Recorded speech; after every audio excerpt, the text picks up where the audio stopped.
Xiaomi just released its new robot, but can its hands beat Figure 3 or Optimus 3? Plus, another brand new humanoid just dropped today on AI News. But first, did you know you can earn hundreds of dollars per hour discussing your expertise with AI? Let Merker start compensating you today by clicking the link below so that AI News can vouch for you and have your first conversation.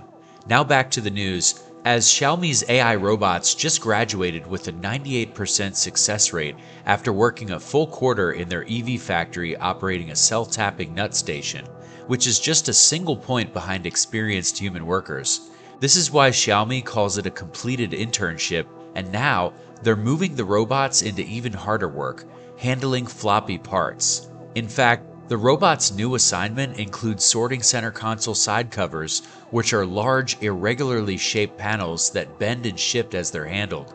Incredibly, Xiaomi says this is the first time its robots have sustained long-term operation on a flexible automotive part at all, but the robots are already running at a 90% success rate.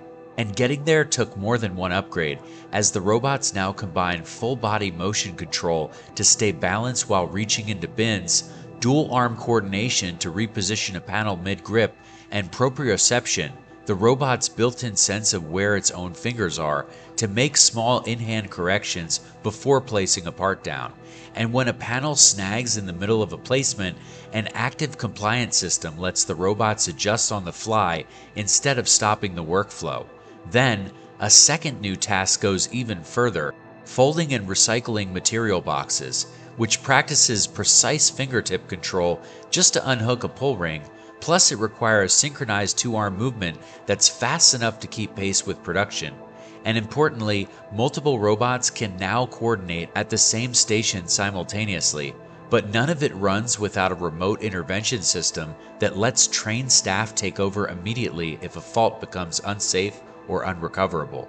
And the biggest gap remaining is that the robots still need boxes pre-oriented a specific way before they can fold them.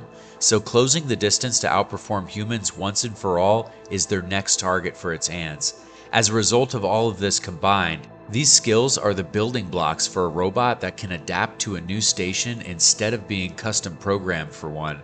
And if it holds its scale, the robots could be building themselves soon for wide-scale production.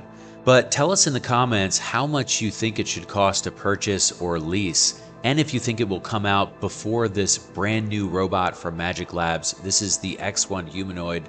They haven't released any stats about this robot yet, just this trailer showing the robot's body. So far what we can see is that the head is different from the previous Z1 model, which this previous Z1 was selling for between $40,000 to $60,000.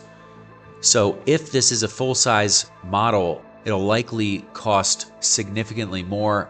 The previous Z1 also featured a 15-cell 10,000 milliamp hour smart battery that performed for 2 hours. So this robot seems to be one of these sportier versions that will likely feature an even longer runtime. But comment down below how much you think this robot will cost, and whether or not you think it can compete with LimX's Ollie running COSA 0.5. This is a brand new demo from LimX Robotics. This is their embodied AI performing one of the world's few completely autonomous demos of long horizon mobile manipulation. So let's see how this compares side by side with the status quo Figure 3. What you're seeing here is the COSA, or Cognitive OS of Agents framework, working on the Ollie humanoid. This is a first of its kind agentic operating system designed to give the Ollie humanoid a neural system to allow it to perceive, plan, and move autonomously throughout the real world. And what you're seeing here is long horizon mobile manipulation and an understanding of complex multi-step human instructions without the requirement of continuous human teleoperation in between. And the way that this COSA 0.5 is functioning here is it thinks while acting, it uses semantic memory to build a worldview. Then it utilizes these 3 integrated layers to derive its whole body fluidity of low-level motion and high-level cognitive planning. And here you can see this robot using bimanual manipulation here with its 5-finger dexterous hands.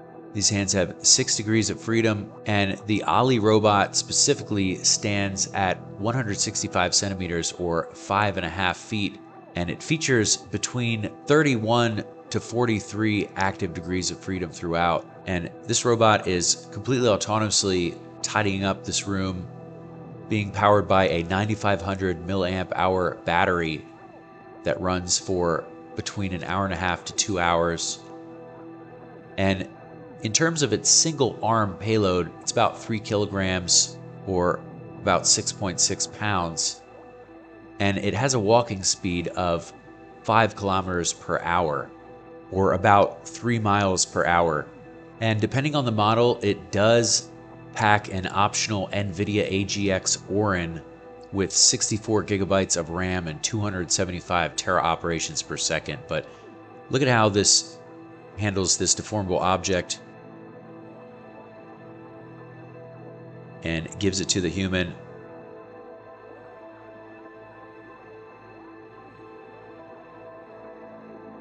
Meanwhile, Anthropic's Frontier Red team just tested a basic question directly. Do language models' reasoning skills actually transfer to controlling a physical robot body? Researchers gave 12 models, including several Claude versions, GPT 5.4 and Gemini 3.1, control over robots ranging from simulated toys to a real Unitree Go 2 quadruped, testing 4 levels of control: direct motor torques, written controller code, a reinforcement learning policy trained from scratch, or high-level commands to an existing pre-trained policy. And the central finding was that a model's score depended less on which model it was and more on how it was connected to the robot. So direct low-level control mostly failed across the board, with no model ever getting a humanoid to stand up from a collapsed position in any trial.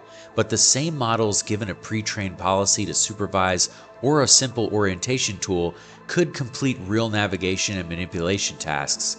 And a basic compass showing which way the robot faced ended up being more helpful than richer visual aids like depth maps or segmentation overlays.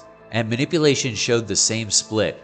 Controlling a robotic arm directly, models completed full tasks only 0 to 5.5% of the time. Anyways, don't forget to share your skills in the comments below, and we'll vouch for you to be hired on Mercor as referred by AI News. So click the link, like and subscribe, and check out this video here for more of the latest in AI and robotics news, and thanks for watching.